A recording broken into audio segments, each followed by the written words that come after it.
Well, she was a law student, a mother, and by all appearances, the picture of composure. But behind the charm, investigators say that Ana Paula Veloso Fernandes was orchestrating a trail of death across São Paulo, Brazil. So let's jump behind the current headlines and into the psychology of female serial killers, exploring why women who kill often use deception, poison, and trust itself as their weapons. Now, police say Fernandes first tested her poison on dogs, then turned it on her friends, lovers, and even a landlord whom she stabbed to death, and then later hid inside her home for 5 days.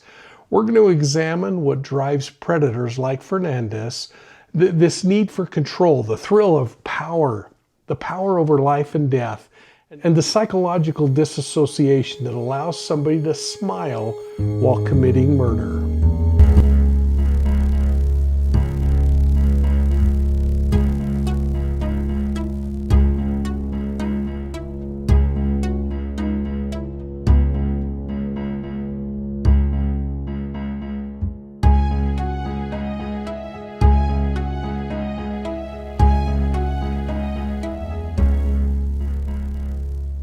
Hey, welcome to Profiling Evil, and take a moment, please, and hit that like and subscribe button down below. Make sure you're ringing the bell and that you've got your notifications turned on, and please consider sharing Profiling Evil with your friends. Now, the headlines call her glamorous, but you know, there's nothing beautiful about what investigators say Ana Paula Veloso Fernandes left behind. This 36-year-old São Paulo, Brazil law student, a mother, twin sister, and by all accounts, a socially adept woman, she's now accused of 4 brutal murders in just 5 months. Police say that she poisoned 3 of her victims and that she stabbed another to death, hiding his decomposed body in her home for nearly a week, at least until the stench of the rotting flesh caused her to try to destroy evidence and finally call police. Now, before she became a murder suspect, Fernandes was pursuing a law degree, a career that's often associated with justice, ethics, and advocacy. But in her case, that legal training may have actually sharpened something else entirely: her ability to manipulate, to rationalize, and to control.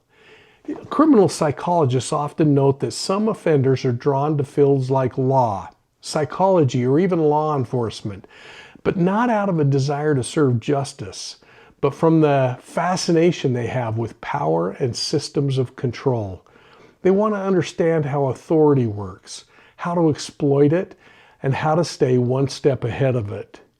Fernandes's legal education may have actually given her the confidence to blur moral boundaries.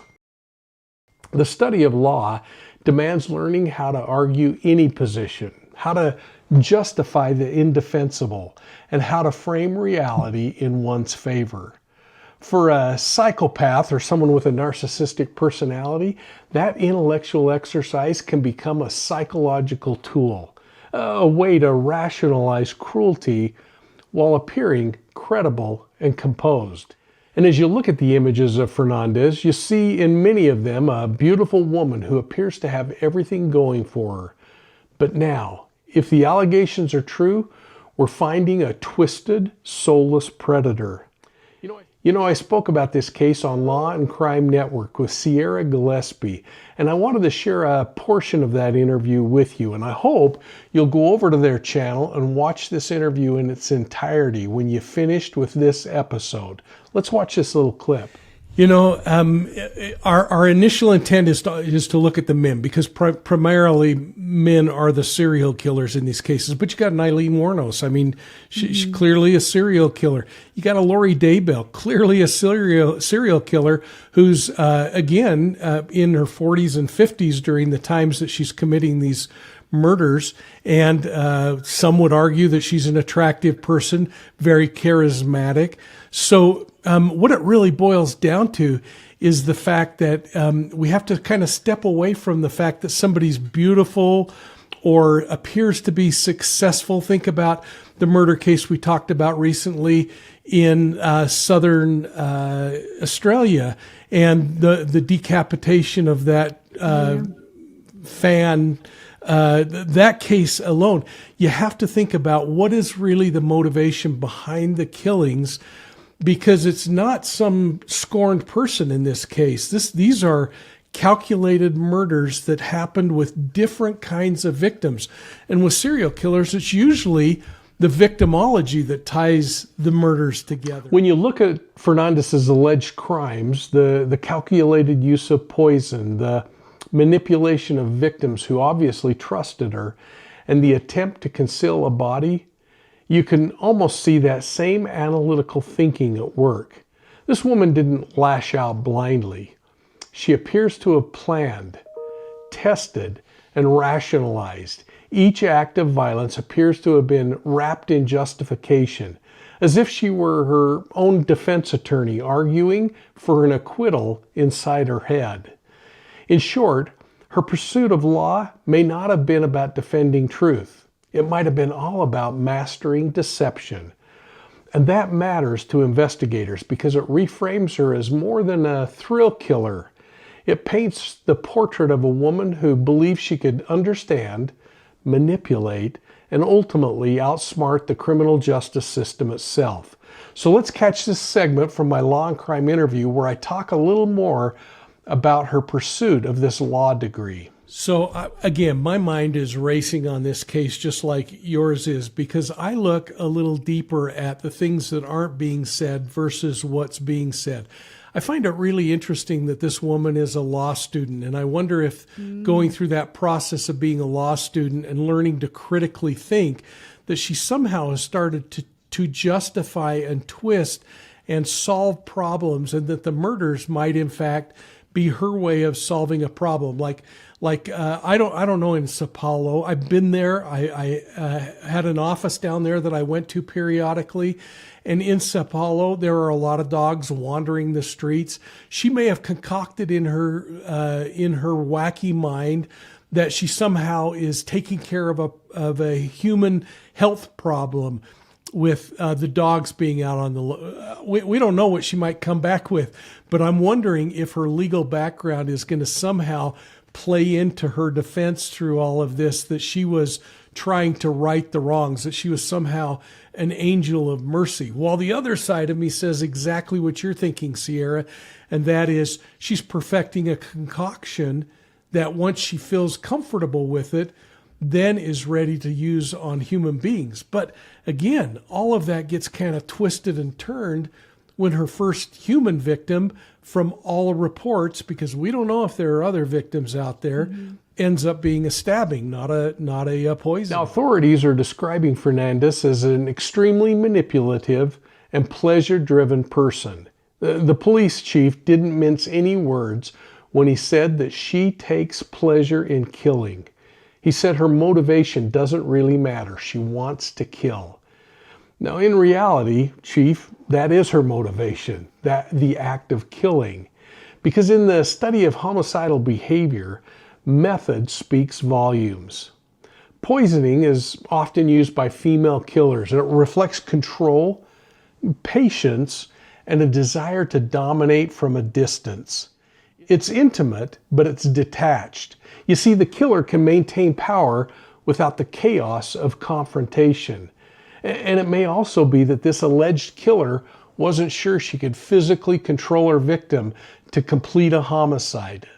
And that may all push us back to the beginning, because the beginning started with poisoning as many as 10 dogs to watch the effect, to kind of feel the emotion of taking life, and gave her the ability to seek repetition of her violence and deviance at a standoff position. She also poisoned her human victims after she killed her landlord. And I think this is really significant because I believe the stabbing of that first victim, human victim, tells a much darker story. When the violence is that intimate, the up-close, chaotic, and impulsive kind of violence we're seeing in this, it suggests something that defining must have happened in that first murder. Now, investigators say that an argument turned lethal when Fernandes stabbed her landlord, later draping a sheet across the doorway to conceal his body from her son and niece. Fernandes and her child continued to live in that house for 5 days with the corpse there rotting away. She only called police after the stench and the maggots made it absolutely impossible to continue on. Now, the fact that she continues to live with this deceased victim in her home for 5 days has left many of us kind of scratching our head. And I want to just share some thoughts that I made on Law and Crime with Sierra Gillespie, where I talk about some of the reasons why we see this kind of behavior, especially from disorganized criminals. Yeah, I'm with you on this. And number one, I find it really odd that she can disassociate so quickly and somehow keep the remains there. It tells me that she was very disorganized in this first homicide, that she didn't think it through, like, what am I going to do with the body once I commit this homicide? Mm-hmm. That alone lends toward the idea that there was a disorganized crime scene and a disorganized individual.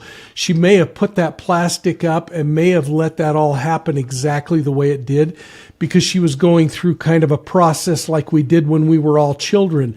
When you do something that doesn't work out and you're playing with your friends, you yell do-overs and you hope that you can somehow fix it. By putting up a tarp, she disassociates and puts that away. She, in effect, locks it in a box while she figures out what she's going to do with it. And what she ends up doing is destroying some evidence, burning the couch, and some other things, which all leads me to still some questions in this case that I haven't been able to resolve in my mind. Because if, in fact, she truly killed this individual first, there are some reports out there that say that she eventually notified police that his body was there. Now, my understanding is that police may have investigated and not immediately charged, and that may be why she was allowed to go on and commit other homicides. But I'm still a little bit unsure about all the timing on each of these.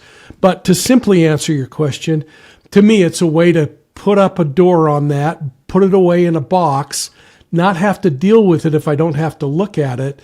And then eventually the stench became so bad that she had to respond. Well, in that case, psychologically, there was a pivot from direct contact to indirect contact. And this indirect to direct killing is often where fantasy meets reality. You see, she may have had this experience where she felt she was losing control during the stabbing murder, and poison gave her control, but the stabbing was perhaps too intimate. It may have been something that was causing too much concern that she would lose control in the course of that, because surely this victim would have fought back. To a predator like Fernandes appears to be, it's not just about removing obstacles, it's about mastering death itself. And unlike most male serial killers, whose crimes are often driven by sexual sadism or violent fantasy, female predators often kill for power, for profit, or for psychological gratification. The weapon isn't always lust, it's manipulation. And in this case, Fernandes reportedly operated in relational kinds of spaces. The kitchens, the coffee tables, the front room, the bedrooms, places built on trust. Now, folks, I want to pause for just a moment as we're peeling back the layers of this chilling case, because I can't help thinking about something I wrote in my new book, Wolves in Sheep's Clothing. It comes from chapter 2 called When Predators Disassociate and Justify Their Crimes. And this is a chapter where I explore how offenders commit repeated acts of violence without remorse. They separate their actions from their conscience by rewriting the story inside their brain. Now, that's exactly what appears to be happening with Fernandes. Investigators say she allegedly tested poison on animals first. She killed for profit. She killed for revenge. And then she even lived outside of the room of the corpse of a man that she stabbed to death, all while carrying on with her normal life. Now, this is all textbook disassociation. It's a psychological sleight of hands that lets the predator think, hey, I wasn't that bad, and it wasn't that bad. Frankly, the victim deserved it. They may even think, heck, they had no choice but to kill this victim. It's a really important chapter, but also in chapter 6 of the book, it's titled The Hunter's Gaze, How Predators Choose Their Prey. We learn to look at how offenders identify opportunities and vulnerabilities before they strike. Predators like what appears to be this alleged suspect are observers. They test boundaries. They select targets that they believe they can control. And this is precisely what we're seeing in the Fernandes case. Now, police say she built emotional and physical ties to her victims. As a tenant, as a friend, a romantic partner, she studied their habits. She earned their trust. And then she weaponized that trust. That's the hunter's gaze in action, calm, calculating, and cloaked in charm. And if you'd like to understand these kinds of behaviors more deeply, I hope you'll buy my book, Wolves in Sheep's Clothing, because each chapter pulls back the mask to expose how predators justify their crimes, how they choose their victims, and how they stay hidden in plain sight. And if you live in the United States, you can get a signed copy of Wolves in Sheep's Clothing free of charge and delivered for free by going to profilingevil.com. Otherwise, anywhere else in the world, order the book through Amazon or Ingram Spark. But let's get back to this case, because police stated that Fernandes first tested poisoning on 10 different dogs before moving on to human victims. Now think about the cycle of these murders of the dogs. This is really interesting because there's a cool down period and then killing the dog, and a cool down 10 times. This is a disturbing rehearsal of control and cruelty. But once those fantasies of killing alone weren't enough, she started to focus on humans. When she crossed that boundary, each victim seemed to serve a different function in her psychological economy. Because her first victim was Marcelo Fonseca. He's the landlord. He was allegedly murdered in January. Now, Fernandes moved into his home as a renter, but within 4 days, she reportedly stabbed him to death, leaving his body to decompose. Now, that's very personal. It doesn't fit the normal escalation trends that you would expect, because this is kind of in reverse. But it left me wondering if something happened where she almost lost control in the murder of that man.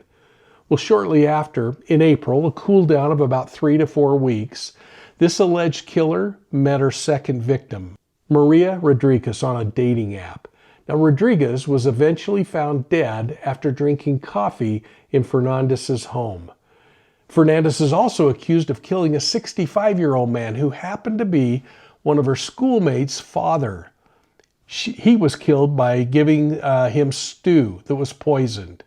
Now, it's reported that the man's daughter actually paid Fernandes to commit the murder of Neil De Silva.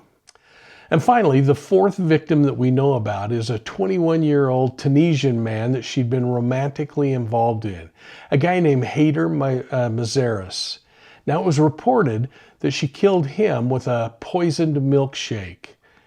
You know, it's really easy to be seduced by Fernandes's image. This smiling law student standing near these carefully arranged flowers in the background of her photos. But think about that charm. Psychologists warn that it's often a camouflage of manipulative, socially skilled, and emotionally charged human beings. The rat poison, the knife, the delayed confession, they all point to the same pathology: instrumental aggression paired with emotional detachment. In her mind, people became experiments. They were obstacles or perhaps even extensions of her will. And as the investigation continues, the toxicology hopefully will provide a lot more proof. But the psychology is already damning. Fernandes may represent a rare but dangerous archetype. The woman who kills not for need or rage or revenge, but kills because she enjoys the power of deciding who doesn't wake up tomorrow. And all of this leaves us asking one more question. If Fernandes hadn't been arrested, would she kill again And would 3 lives be spared if law enforcement could have arrested her after she stabbed that landlord to death? Hey, make sure you catch my entire interview on law and crime, and make sure that you enter your comments down below. And here's why this discussion matters, in my opinion. The context of her legal training might now be a coincidence, but I think it's behavioral evidence. Her legal education may have reinforced her sense of intellectual superiority, believing that she could rationalize her actions or anticipate investigator movement. Now, it may have even enhanced her emotional detachment by teaching her to debate morality as theory, not conscience. And I think it could have enabled her to conceal intent, to control narratives, to control conversations and relationships like she might in a courtroom argument. That combination of knowledge, manipulation, and moral distancing echoes patterns seen in offenders who intellectualize their crimes, turning homicide into an exercise of control rather than an explosion of rage. And I'd really like your thoughts on this one, and I hope you'll put them down below. And please watch for Profiling Evil on Facebook, Instagram, YouTube, and Twitter. And don't forget about TikTok. And if you like audio podcasts, go get your true crime on the go through Profiling Evil's audio podcasts on your favorite podcast platform. You know, we're really excited to announce our new podcast with Gamut Podcast titled Gardens of Evil. Follow the link that I'm putting down below to get notifications on this powerful content. And if you'd like to stick around for just 1 minute, I'll play a trailer from that new podcast. Now, I hope you'll consider purchasing my books, Wolves in Sheep's Clothing, Deceived, an investigative memoir of the Zion Society cult, which outlines and chronicles my takedown of a destructive cult that was abusing children for more than 10 years. And of course, don't miss my book, She Knew No Fear, the story of the murder of my great-great-grandmother in 1891, and how I solved that crime 130 years later. It is a great read that I think you'd really enjoy. And remember, you can always get signed copies if you live in the United States by ordering your books through profilingevil.com. And remember, I'll ship them to you for free in the States. Anywhere else in the world, go to Amazon or Ingram Spark. Now let's watch this little trailer. And thanks again, folks. We'll see you soon at the next crime scene. In a quiet little neighborhood called Northwood lived a man named Arvin Shreve.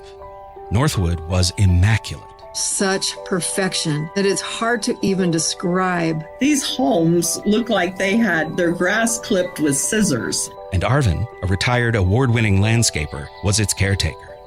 For many residents of Northwood, the warm and charismatic Arvin was a father figure. I didn't have a dad, and here's this older man, and he would tell me, you can be part of our family, and we want to be part of yours. But beneath the lush foliage and smiling faces, a great evil had taken root. The horror that happened inside those homes with such a pretty facade, it just didn't make sense. Such ugliness covered by such beauty. In July 1991, a young woman walked into a police station and introduced herself to Detective Mike King. Then, very matter-of-factly, almost as if she was commenting on the weather, she said, "I've been involved with a cult that is sexually abusing children." We're talking about multiple families and many, many, many children. Not everything in Northwood was as it appeared. When you hear about a cult stockpiling guns, you think about some of these places where that's turned into violence. And the gentle, unassuming Arvin was the devil in disguise. He's proclaiming to be a prophet. Arvin's message was, if you do all these things for me sexually, then I have the key to get you into heaven. And I said, we have got to get out of here. That's easier said than done. I'm Mike King, and I led the investigation into the Zion Society cult to rescue a group of children from the clutches of this destructive sect. My mom took me to this house. They physically restrained me, and then I never lived with her again. We were raised that this was right. We believed this was right, didn't know that it was wrong. On Cult Files, Gardens of Evil, you'll learn how Mike King built a criminal case against and eventually brought down the Zion Society. You'll also hear from many of the survivors of this tragedy as they tell their story in their own words. If you gained 3 pounds, then you were damned to hell and you were going to get into heaven. Every hour, it was our whole life, some form of abuse, emotional, physical, or sexual. Like, I can't think of any time that was just joy. These brave women continue to share their experiences in order to help and hopefully empower other people. Keep moving forward. You didn't know any better. I have to remind myself every day that I need to forgive for me, not for them, but so that I don't destroy my body in hate, I have to let go. I've dedicated my professional life to protecting children and believe that difficult stories like this have to be told. Gardens of Evil exposes many of the methods used by predatory cult leaders, and my hope is that something like this will never happen again. Cult Files, Gardens of Evil, a 7-episode series coming this fall, wherever you get podcasts.